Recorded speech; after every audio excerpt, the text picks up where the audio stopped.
Good evening. Welcome to Housing Santa Cruz County's headlining event during Affordable Housing Month. My name is Diana Faro, and I'm a member of the governing board of Housing Santa Cruz County. I'm also a project manager for a nonprofit affordable housing developer, and I'm a renter in Santa Cruz.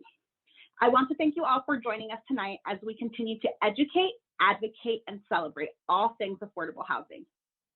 Housing Santa Cruz County is a new organization made up of individuals, local businesses, and community organizations that believe that affordable housing is key to ensuring that all members of our community can live healthy and stable lives. Through public advocacy, community education, and democratic accountability, Housing Santa Cruz County is committed to continually transform Santa Cruz County into a thriving community where everyone has a place to call home.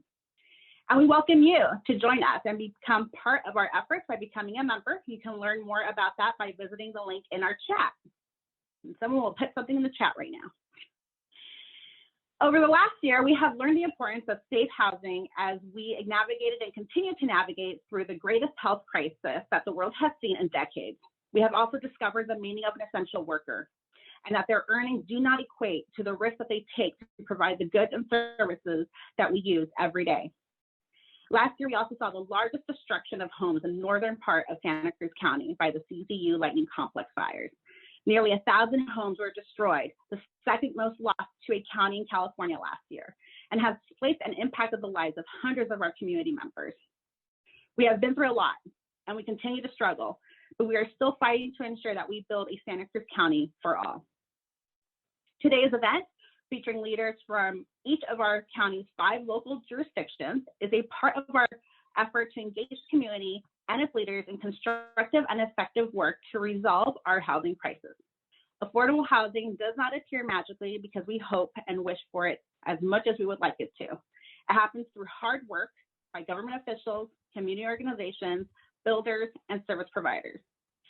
I would like to take a moment to acknowledge our sponsors for the Affordable Housing Month, UC Santa Cruz, go Slugs, City of Santa Cruz, and Lookout Santa Cruz. Without further ado, I'd like to introduce you all to tonight's moderator, Fred Keeley, who, in addition to being my local fashion icon, he is also our former state assembly member, county supervisor, and county treasurer. Fred is also a co-founder of Housing Santa Cruz County and a dedicated advocate for social justice and environmental protection. Fred, take it away. Diana Faro, thank you very, very much. And I suspect all of you know Diana and have worked with her at various times in your public service careers. And I suspect you also join me in thanking Diana for being a strong and effective advocate for a lot of issues, but especially here with regard to affordable housing and also with regard to folks who are experiencing homelessness. So thank you very much, Diana. What we're going to do at this point is we are going to start through a series of brief presentations by the 4 mayors of our 4 cities and the chair of the Santa Cruz County Board of Supervisors. And what we'll do is we want to hear from them on specifically what kinds of work they and their city or county are doing with regard to the issue of housing affordability. As everyone, I think, would agree, whether you're running for Congress in this area or the state Senate, the Assembly, the Board of Supervisors, a city council, or frankly, a school board or some other local offices, almost every single person who runs says affordable housing is my top priority. And I will work on that and we will make genuine progress on that if I am elected. And so our thought is we take that as an absolutely earnest, genuine, authentic statement. And so now that folks hold elective office, what we'd like to hear from them are the specific actions they have and are taking with regard to affordable housing. Now, as someone who was the Speaker Pro Tem of the California Assembly, my job at that point was to manage 79 other assembly members, all of whom wanted to speak, and all of whom wanted to get through the assembly intersection at the same time. And my job was to keep them on task and on time. So I'm going to reprise that a little bit and ask each of our wonderful elected officials who are with us this evening on your opening comments. I'm going to ask you to keep that to a relatively brief few minutes.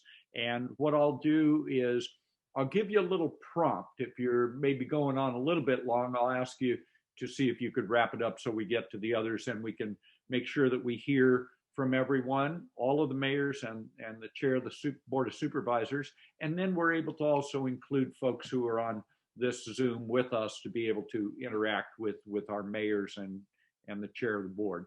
So I would ask you to respect that. And I know that you're very aware of time limits on making presentations in public life. So without further ado, I'm going to introduce my long-standing professional colleague who he and I served in the California state in the legislature together. He was the state senator, I was the state assembly member, and we worked on a lot of projects together during those years.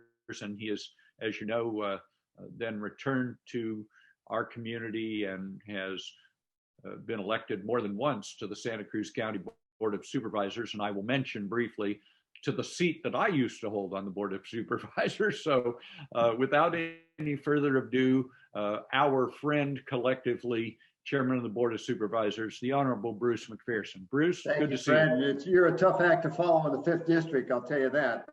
But yeah, what I have is prepared is going to be more than a few minutes, but I'm going to try to just go through a few things. You know, we've had so many things that have happened. Of course, the housing, the homelessness was upon us. Then we had the COVID. Then we had the fires. And during the CZU fire, we lost 911 homes, half of them in or more than half in the San Rosa Valley, which is my district, a big part of my district.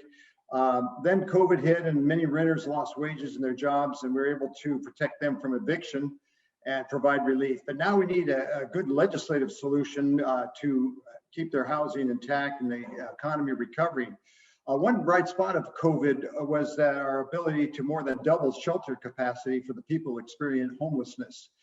This happened as we transitioned our homeless management program from the county administrative office to the Human Services Department.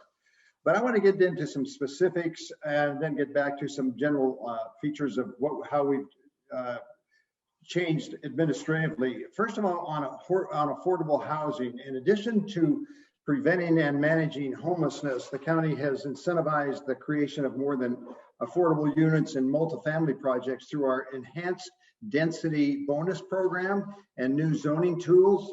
We've waived fees for accessory dwelling units or ADUs, as you'll hear, and continued to amend our ordinances to align with revisions at the state level. We're also experiencing a tiny homes ordinance later this year. We're going to be exploring that, I should say, not experiencing it. And we're going to continue to maintain the Measure J affordable housing stock program to work with developers on the opportunity for what they build the future sites for housing projects. For ADUs, as I mentioned, we've actively encouraged the creation of these affordable by design units, and it has paid off. In 2020, the county issued 50% more ADU permits than it did in 2010. Currently, we are undertaking amendments to our ADU regulations to clear up some differences between our code and the recent state guidelines on issues such as size and floor area calculations, as well as parking and setback requirements. So, and we anticipate allowing fire survivors to build an ADU before rebuilding on their primary home. This could be a lower cost way for them to get back on their land sooner.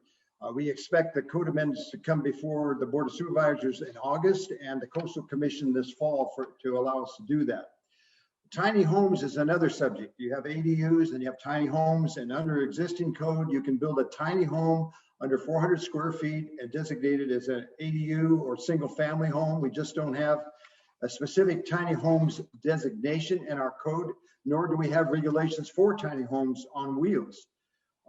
Supervisor Manu Koenig and I received unanimous approval from the board to explore a tiny homes ordinance, which I think could be particularly useful on smaller urban lots as well as larger parcels in our rural areas.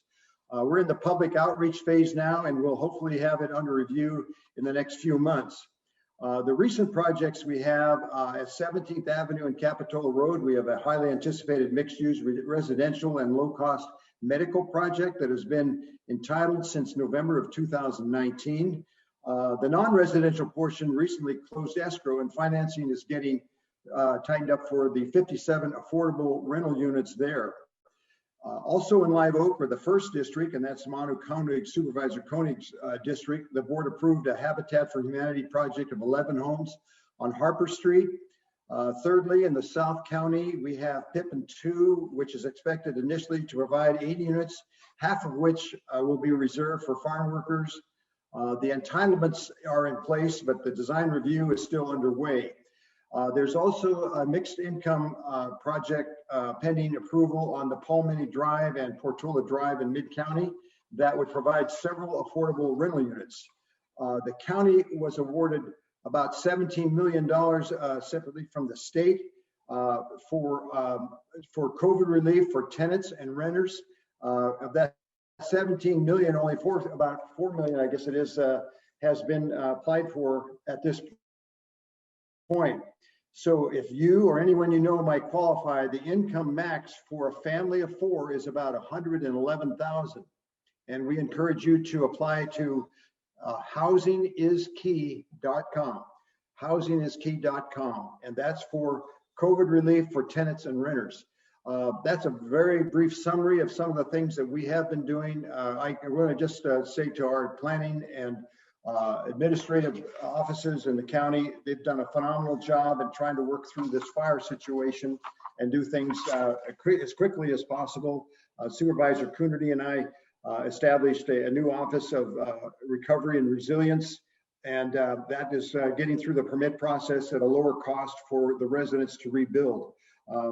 It's new territory for all of us, but we're working as well as we can, and we appreciate the patience and understanding of those who are trying to get through the process. Thank you. Mr. Chairman, thank you very much for that. I appreciate that. Jimmy Dutra is a, shall we say, lifelong resident of the Pajaro Valley, and Jimmy Dutra has held elective office in his community for a good number of years now. Mr. Mayor, it is a pleasure to welcome you to this Zoom meeting, and the floor is yours, sir. Thank you. And my hair has been changing colors ever since. Came in nice and black, and now it's getting a little bit of gray. So I'm Jimmy Dutra. I'm the mayor of the city of Watsonville, and I am honored to be giving tonight's presentation. I have a slideshow which I would like to share with you guys, but before I do that, I wanted to say, thank you to my staff for helping, put together and work with me with tonight's presentation. Susie Merriam and Carlos Landavari, who are just real big advocates for our housing in South County and also on the work for the city of Watsonville. And I also see present today is former mayor and current city council member Rebecca Garcia, who is also a very large voice for affordable housing in our community. So thank you for being here this evening. I'm going to share. Was I muted that whole time? Please. No. Okay, because I just saw in the middle it says unmute yourself. I'm like, oh, great. Okay. What I would like to do is share my screen so I can show you guys oh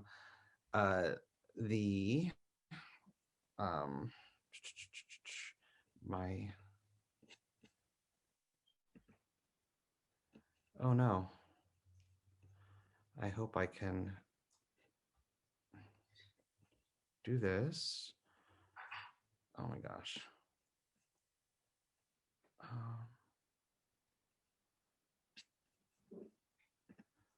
Okay, I usually use Google and it's really easy to do. Now here I'm trying to share my screen and I am having a hard time doing this. Mr. Mayor, would Yes. this work for you? Would this be okay? Perhaps what I could do is we could now hear from your colleague in Santa Cruz, and then Yes. we'll come back to you in a moment. Thank you. Okay, yeah, no I'm problem. gonna go off the screen for a minute so I can figure this out. Quite all right, quite all right. Donna Meyers has been active in many, many ways in the Santa Cruz county area and certainly in the city of Santa Cruz for a long time, and has held office as a city council member for several years. And this year, as in most cases in Santa Cruz, all cases in Santa Cruz County cities, is that the mayor is selected from the city council for a one-year term. And in my view, we've been very fortunate that during this difficult year that Donna Meyers has been the mayor of the city of Santa Cruz. It is my pleasure to introduce Mayor Donna Meyers. Thank you, Fred. Good evening, everybody.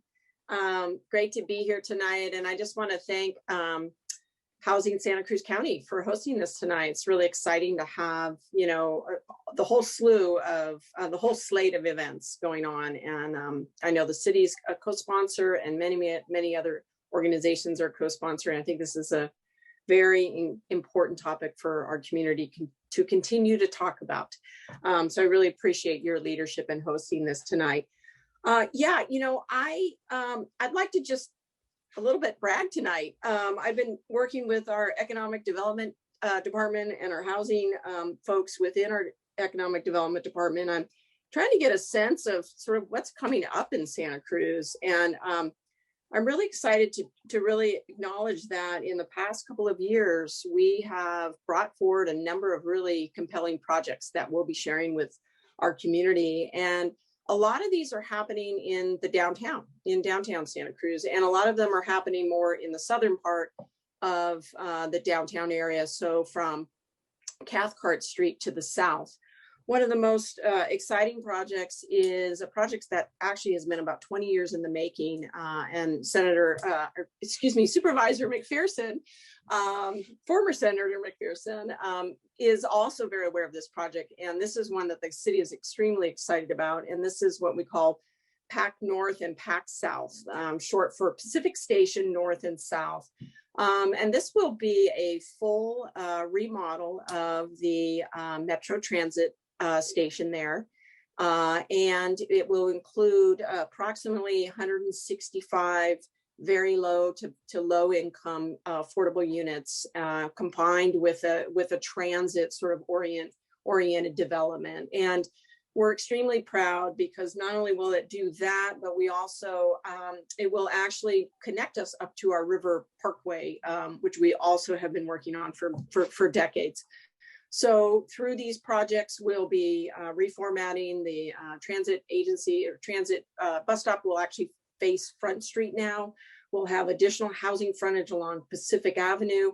And then also we'll have what we call Pacific Station South will actually connect through a public plaza and then up onto the River Parkway, which has been a long time plan in the city of Santa Cruz for over 20 years, trying to get connections through downtown neighborhoods up onto the River Parkway. We have, of course, already finished our bridges on the River Parkway. So again, we have a ready-made 5-acre park, linear park right there in the middle of Santa Cruz that these units will be built next to. The city, as you all know, has also been very focused on and working towards providing solutions for our homeless residents and folks who are experiencing homelessness in Santa Cruz. Very difficult, very, very difficult issue that we're facing. I am very proud, though, to say that with our partners at MidPen and Housing Matters, we're looking at providing about approximately 170 units, part of which will be replacing some units and adding additional housing through a project at Jesse Street with our partner MidPen, and then providing 120 units of permanent supportive housing as part of the Housing Matters campus.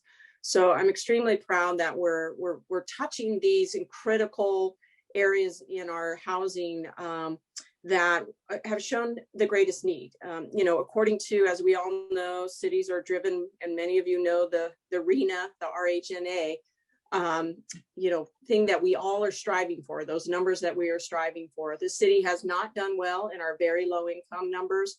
We have met some of the other markers. We have done better on moderate and above market housing. And that certainly was reflective coming out of the 2008 recession. But I believe our council is very committed to affordable housing, and we're moving forward with approximately another 200 units of affordable housing in various areas of downtown. We're also doing some revisioning with our existing library site.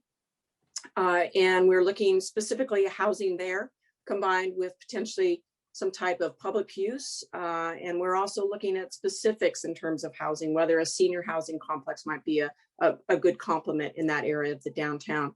So our focus is really in the downtown. We see people living, working, being creative around our mixed use development in downtown, that we are literally creating a new neighborhood in downtown Santa Cruz. And we're very excited about that.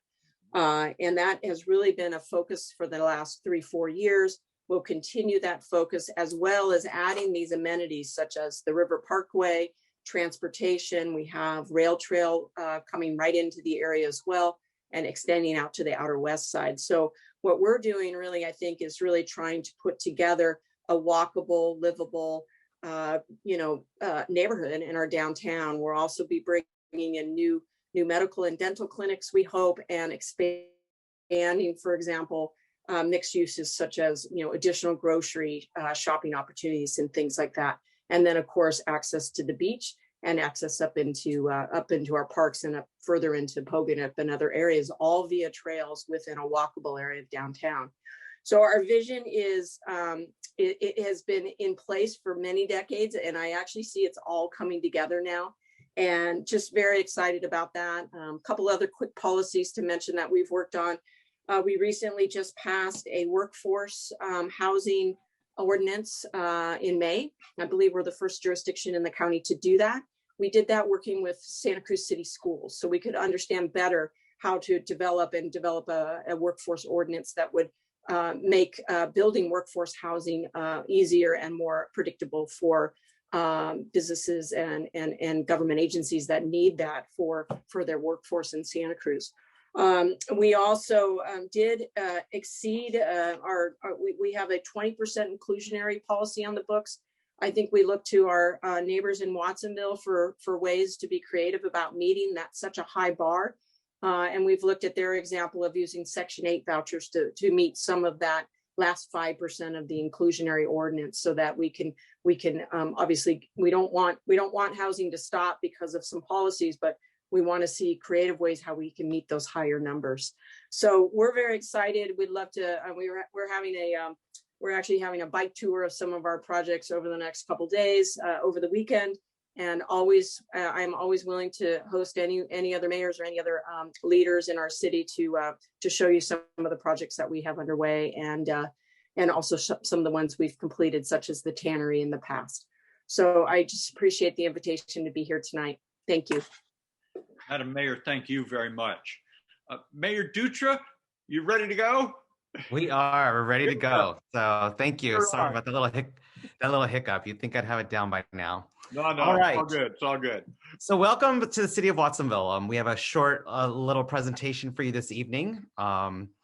We are very proud to be one of the leaders in affordable housing in the county, and we look forward to creating even more opportunities for people.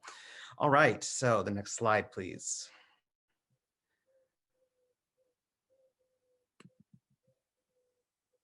All right, so this is the city of Watsonville, and what you're looking at are all the locations where we offer affordable housing or have had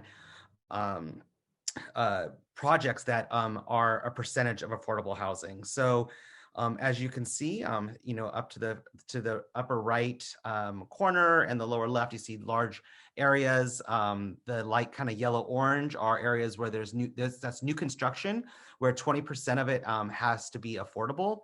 And then on the far right, it's a little tinted yellow. Those are our senior villages, and we consider that to be affordable because of the restrictions put on them is that you have to be 55 or older to be able to live in that area. So as you can see throughout town, we have projects that are coming up throughout the city, and the green little dots are projects that have housing for farm workers. So we are trying to cover all aspects of our community. And let's see here, we have three of those locations currently. And Eden, the Eden property that we'll be talking about in a minute, the Eden project, they will be also having some farm worker housing included in that as well. And okay, next slide, please. So our city, we have 14,226 units in our city. Single family homes, we have 8,711. And that also includes the 866 senior homes that you see on the lower right-hand corner. That's included in that number of 8,711. We have some mobile home parks, and then we have, of course, our 2 to 4 units, and then 5 or more units. So this is what our housing estimates are currently in the city of Watsonville. All right. Our population is 53,856 people. We think it's gonna go up after this next census. We have a very young population. 30% of our population is under the age of 18, and 10% is over the age of 65. 82.2% identify as Latinx or Latino or Latina, and 36% of the population are foreign born. Only 12.3% of our population has a bachelor's degree or higher.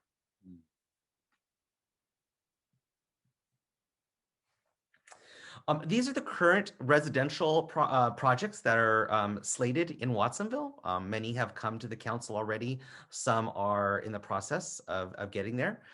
We have some of the properties of the Miles Lane property, I believe, as well. The Miles Lane property, the Eden property, and also the Pippin property, those are all 100% affordable.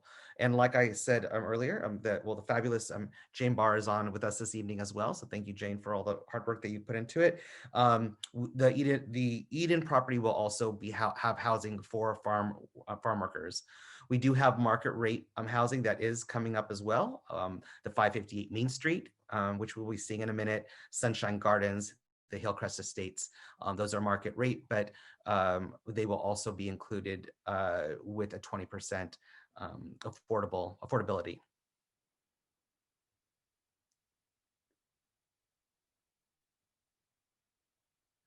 We also have an ADU ordinance. Our ADU ordinance was brought to the city council in the year 2020. They approved it, and they streamlined the process, which made it a lot easier. In 2019, we had 16 people apply for applications for ADUs, and in 2020, once it was fully streamlined, we had 41 applications. We have made the permitting process very simple and inexpensive, and also because the minimum lot size requirement was removed, it has been easier to get these permits.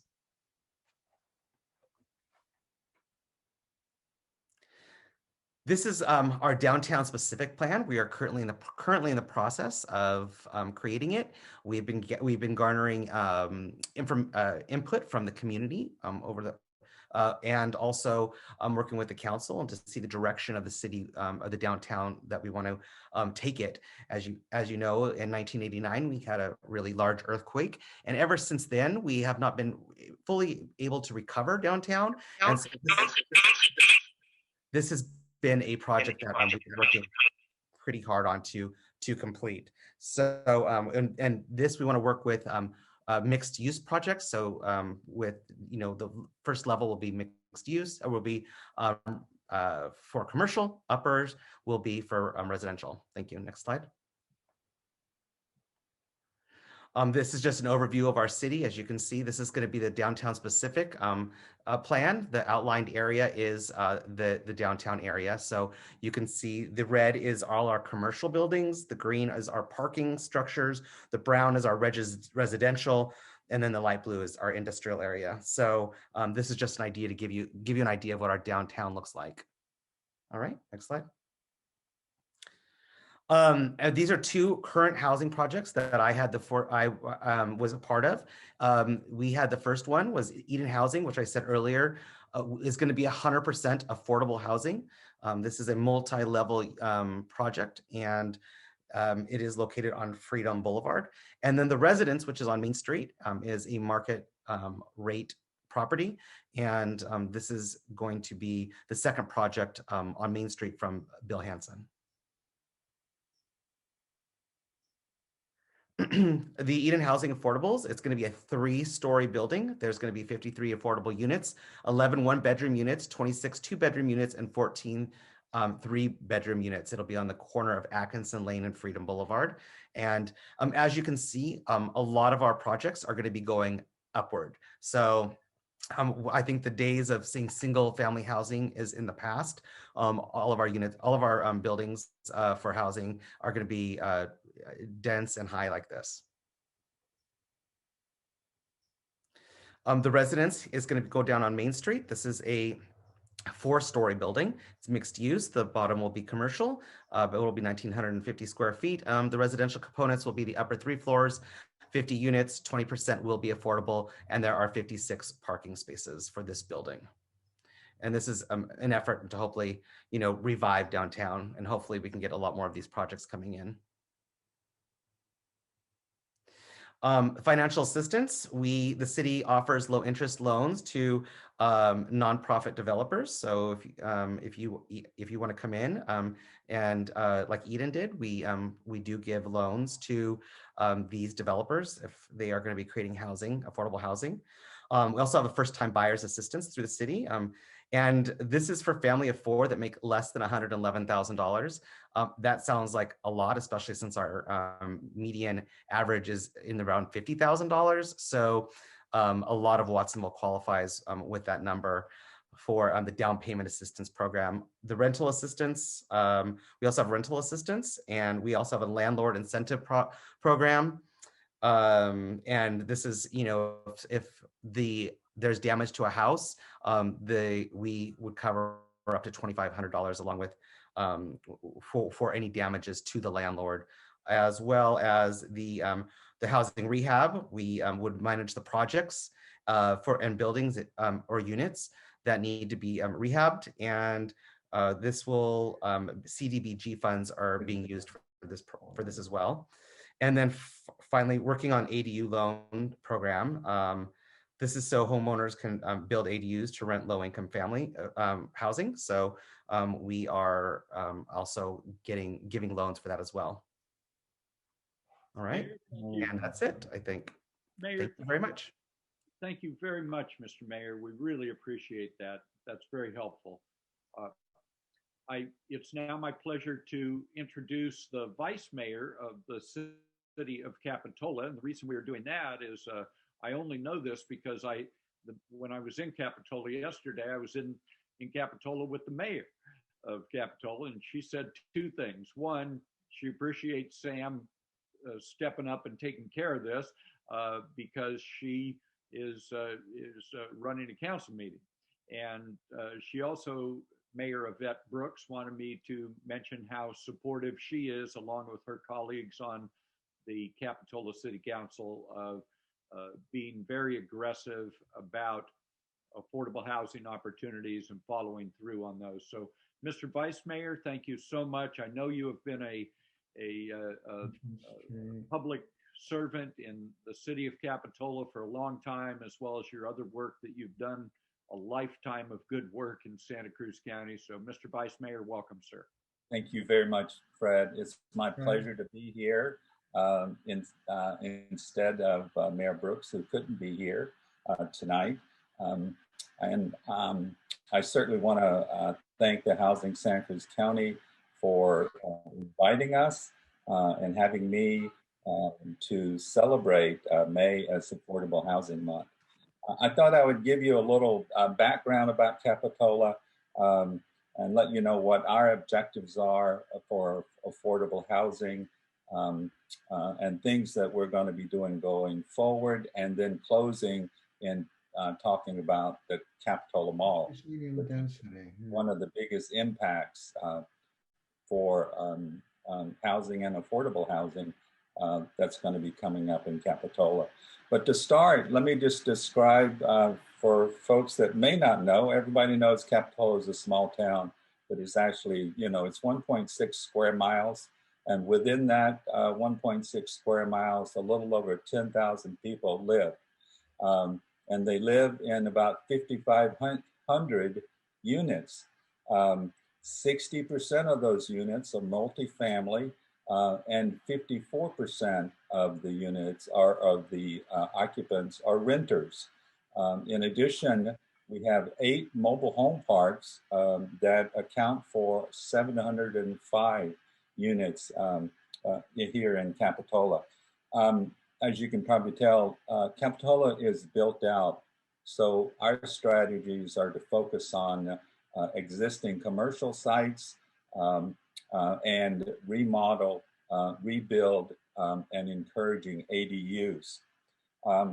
Our regional housing goals put out by the RENA numbers are 143 units within this current housing element period, which goes from 2015 to 2023. The good news is that, to this point, we've built and have added 50 new housing units in Capitola toward those numbers. The bad news is that, as Mayor Meyers also described, almost all of those have been above moderate income housing. We have not done as well in providing the 84 additional affordable housing units. However, we do have our opportunity sites identified. We have affordable housing overlays on particular sites and have approved mixed use of commercial and residential on certain locations that would accommodate us being able to meet those affordable housing numbers. For example, on the 600 block of Park Avenue, we have identified that as a affordable housing potential location, which would provide about 33 affordable housing units. Over on right off of Bay Avenue, next to the Highway 1, there's the Capitola Hotel, which has been identified and has an affordable housing and density bonus overlay on that parcel there. And the balance are some residential lots and then including encouraging ADUs. Some of the things that we've been doing, our goals are, one, to protect our mobile home parks and making sure that those continue to be affordable. And I am pleased that, over the years, we have been able to turn 7 of those 8 mobile home parks over to resident ownership and control, so that they have some voice in what their rents and payments may be. And one of my personal goals is to see that our last privately owned mobile home park, which is Cabrillo Mobile Home Park, over there on Rosedale, kind of behind Gale's restaurant, that we have the opportunity to assist those residents being able to buy out the owner and be equity share owners in their homes. We are also looking at our inclusionary ordinance. Our ordinance historically has been 15% for 7 units or more, but as the community has been built out, that has become a less effective tool over the past few years in building affordable housing. So that's been a stumbling block. We're going to be looking at that in the fall and to revise that and having a nexus study about what we may be able to require in terms of inclusionary housing or the in lieu fees. My objective is that we reduce the number of units where the inclusionary fees or the percentage of affordable housing becomes required. We are also in the process now of establishing objective building standards for multifamily projects and for mixed-use projects that will streamline the approval process and reduce the cost for developers on those projects. In addition, we have our staff is now developing four prototype ADU designs, which will be available to the public at no cost to them, and which would extremely streamline and reduce the cost for getting ADUs approved in the community. We have not seen as many ADUs being built in Capitola and as we had hoped, and we're really wanting to look at that and seeing if there's ways to encourage and bring down the cost of the ADUs. You know, one barrier that we have in Capitola to additional housing are the issues of water. Capitola, the Soquel Creek Water District covers most of Capitola, and Capitola, though, has water credits that it has committed to using for affordable housing projects, which will become significant later when we go to talk about them all. In addition to those initiatives, you know, Capitola historically and continues to support and fund nonprofit organizations providing rental assistance and mortgage assistance and emergency housing assistance funding through the Community Action Board. Now, Capitola Mall, you know, about last January 2020, we had a conceptual hearing by the developer, Merlon Geyer, who came to us and had their project all laid out, all designed, and included 637 apartment units on the new mall property. And that was tremendous. The community, the council was supportive of having a mixed use project there at the mall. And they were on the cusp of submitting their application last March. And of course, we know what has now happened. So that project has been delayed.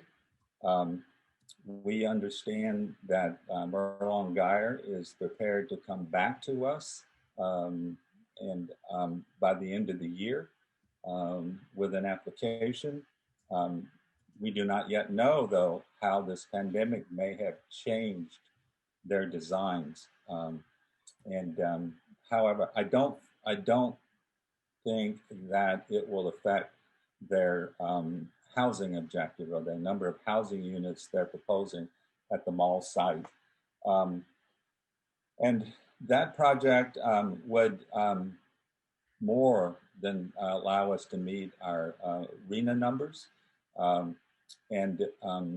We would have, I mean, at the minimum, 15% of those units, which would be 95 units, would be affordable. However, since we're doing this under a development agreement, we have the ability to negotiate a higher inclusionary percentage and to assist maybe more of the extremely low income and the very low income, and also maybe having dedicated units for workforce housing. So we're very much looking forward to that project moving forward. We, at this point, don't know when they may come back. We view that, we hope that it will be soon, but when they do, we're committed and prepared to move, quickly to review the project, do the sequel analysis, mitigate any impacts, and then have them be able to break ground and start that construction. from the time of construction, though, that it may be up to 5 years before the project is completed.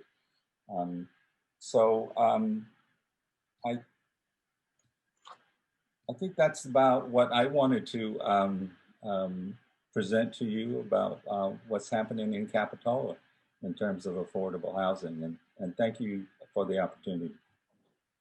Mr. Vice Mayor, thank you very much. And thank you to both Mayor Brooks and your colleagues on the City Council and your staff for working very hard on this. It does seem that the Capitola Mall is a tremendous opportunity for your city and for the community more broadly. Thank you, sir, for that. All right. Thank you, sir. Mayor Derek Timm, I guess you could sit there and think one of two things. My goodness, how did we end up being last? Or you could say we saved the best for last. I will leave that to you, sir, but it is a privilege to introduce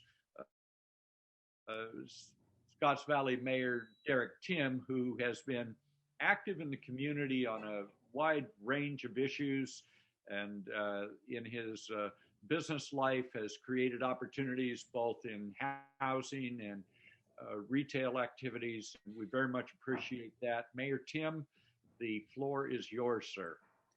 Thank you, sir. I'll choose the best for last, of course, Fred.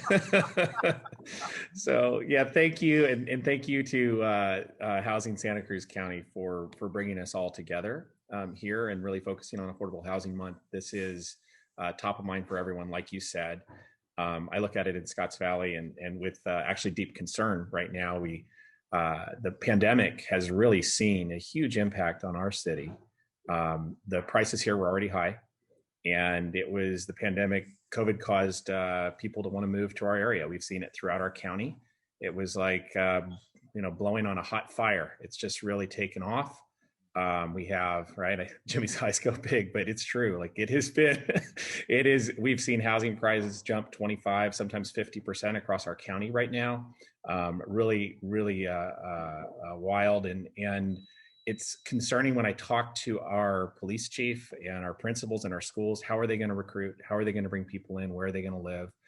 It's going to be a challenge for us as a community. And so I'm glad Housing Santa Cruz County is really focusing on that and keeping it top of mind. And like you said, Fred, we're a small jurisdiction. We're just about 12,000 people. We're more like Capitola in size than the other cities and the county, of course. We have the smallest budget of all the jurisdictions. I like to think that we're small but mighty, and we like to focus on success in Scotts Valley. So, although we're small, we produced 128 units of affordable housing in our city, and we over-delivered on our RENA goals this last time in terms of overall production. They set out goals of 135 units for us. We delivered 147, and many of those were affordable by design. That's not going to show in the stats, of course, but we didn't deliver as many as we could have in the affordable categories. So, we're focused on trying to help that process forward. And I know Jack Dillis is here. He serves on the Affordable Housing Subcommittee with me, and he's also a big advocate of affordable housing and how we can do more to produce affordable housing in Scotts Valley. To address that, we've been updating our inclusionary housing ordinance. Our city was set so only people within the former RDA zone had to provide or had to meet those inclusionary requirements. And so we're working on expanding that. That's actually a big legal process that we have to unwind. And we're in the middle of that. And that's a council priority of the whole council. And we're following through with that on our Affordable Housing Subcommittee.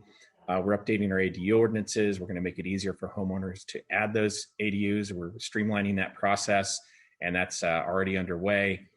We just last month put out an RFP for an affordable housing administrator, and we're going to see that person be able to, or that group be able to help us with goal setting, planning, administration of our affordable housing program, and that ought to really make it easier because our staff, you literally go in and you ask who works for whom, and there's just one person in each office and no one working below them, and so we're trying to do more with less, but this will really help us in the process, I believe.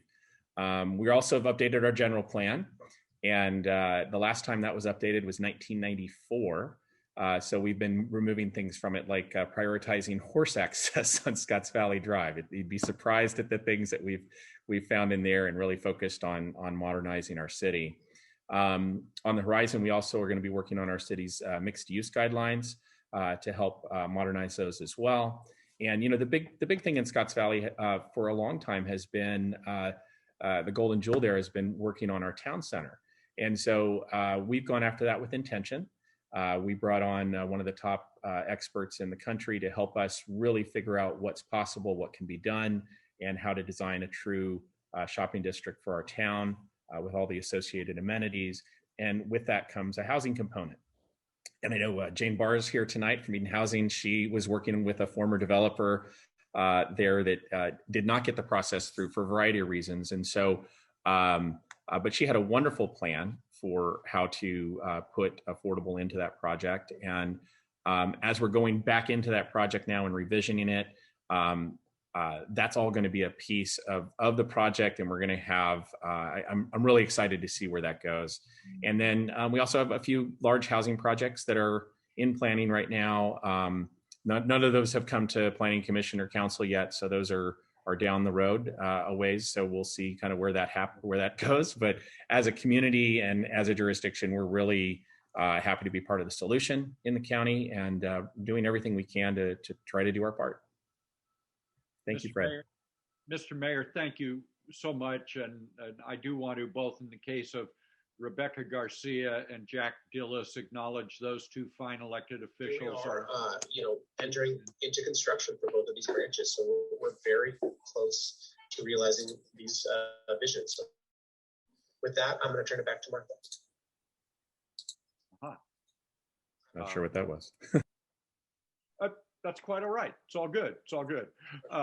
So what I would like to do now, we're running a little bit behind our schedule. So what I'd like to do is ask either Dawn Lane or Diana Alfaro to provide us with a question that's been submitted to us from the public, if you will, other folks who are on this Zoom call.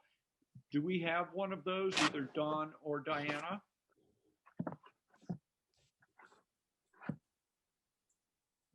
Okay. Fred, I can bring one that someone brought from the chat, which I think is a very good one for several of our guests to comment on. Is a lot of cities are now looking at either eliminating or changing what it means to be single family zoned. And this is an approach that has led to a lot more affordable housing opportunities in those cities. And I wonder if our panelists would like to comment on, whether their city is looking at adjusting single-family zoning regulations to allow some more housing and more development in single-family areas. Dawn, thank you for bringing that forward. I will call on you folks probably in reverse order. And here's the thing. This is a lightning round. I'm serious about this. You get 1 minute. And so let's do reverse order. We'll go with Mayor Timm. You got a minute. All right. No, we haven't been talking about eliminating single family zoning in Scotts Valley. And I think one of the hallmarks of our town actually has been, it's been a small community, right? And we talked about that. And as we just went through our process and there may be areas of the state where they think that's appropriate. I don't know that it's appropriate in every jurisdiction across the entire state of California. So I think when we get things like that passed down from Sacramento, I think that's really left better for the local jurisdictions to decide what they want to see. And so we went out through a whole visioning process with our community, with our general plan, and we didn't hear back that people wanted to eliminate single family zoning. If we had, we might be working on that, but that's not what we've heard. And, we're supposed to represent our community's interest. And I think that's why you elect local officials. Thank you. Fair enough. Vice Mayor Storey, 60 seconds, sir. Great. Well, similarly, we're not looking at directly altering single-family zoning. I think that we're depending on the ADU approvals and encouraging those, which would have somewhat of the same effect. And we have a great deal of our already multifamily zoning in Capitola. And so we're trying to stay focused on that, and as well with the residential commercial zones and opening those up for mixed use. And so we're focused in that area, trying to accomplish those goals, but are not yet looking at altering single family zoning. Thank you very much. Mayor Dutra. Thank you. Yes, we're aware of the issue, and right now we're waiting. There's a proposal at the state level for about 4 units per at the state level before we make any decisions to move forward. Good. Thank you, sir. Thank you very much. And Chair McPherson, thoughts on this issue, sir? We'll continue with the efforts about ADUs and tiny homes, which we've been doing, and density bonuses. And also, the county owns about 600 parcels, and with all kinds of geography and probably limitations. But we're taking an inventory of that to see what might apply to some multiple use, multifamily. But I don't know about altering the single family, and I think there is concern too that the state, they want to become very aggressive in getting into a direct decision making on our land use priorities, which is probably the #1 priority of any local government. So I'm not going to encourage that. I think we can do it ourselves. I'll put it that way. Very good. Sorry about that. Thank you, Mr. Chairman. I don't believe, let me say it the other way.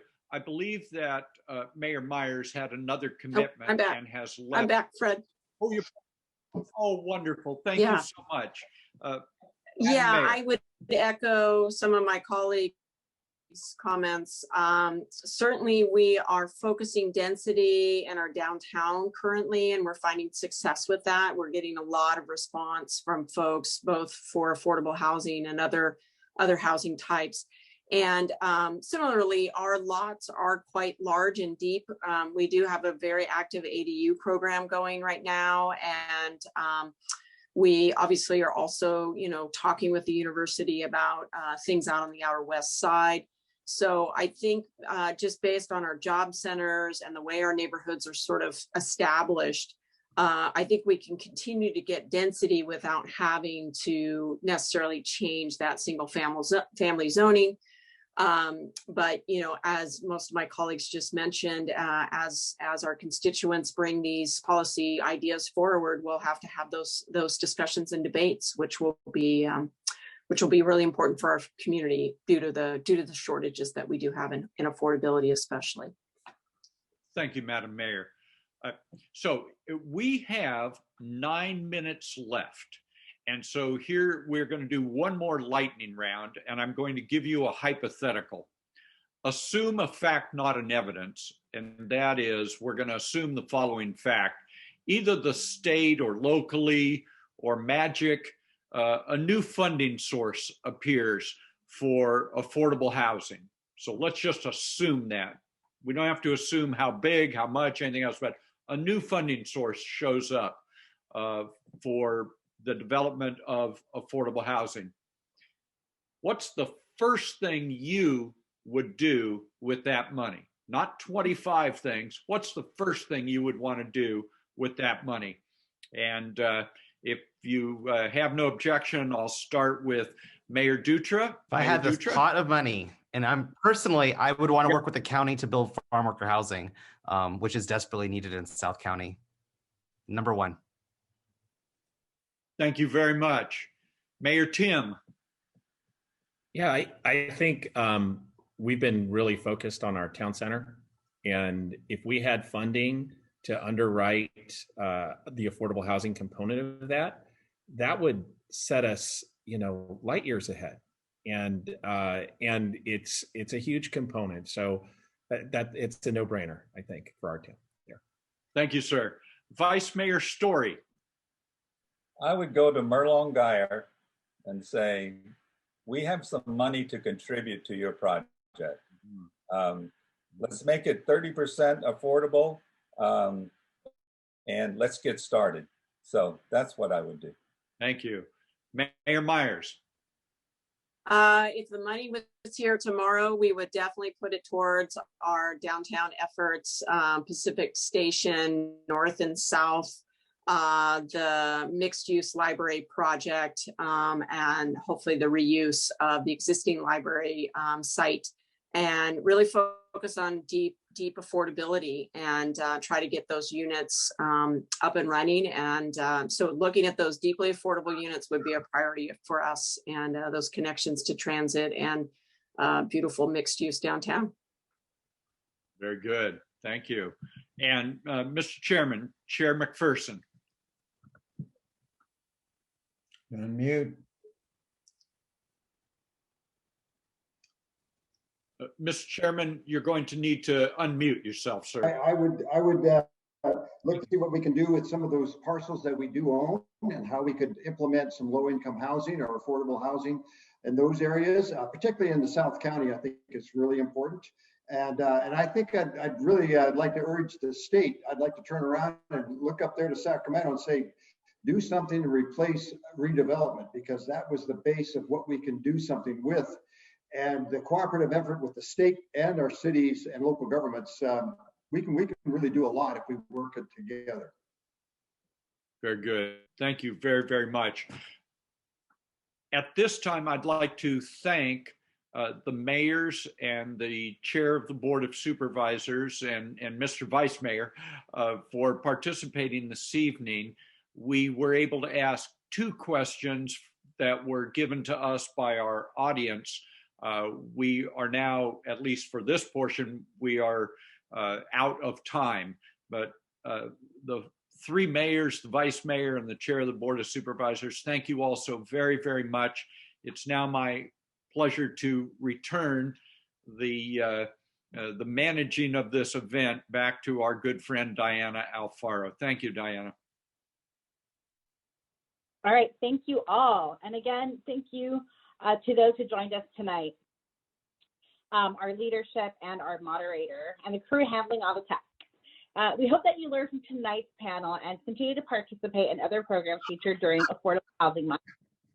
We are so happy that Affordable Housing Month now has a permanent home at Housing Santa Cruz County. And if you would like to see additional programming like what you experienced tonight, please join. And again, the link is in the chat, or it will appear in the chat.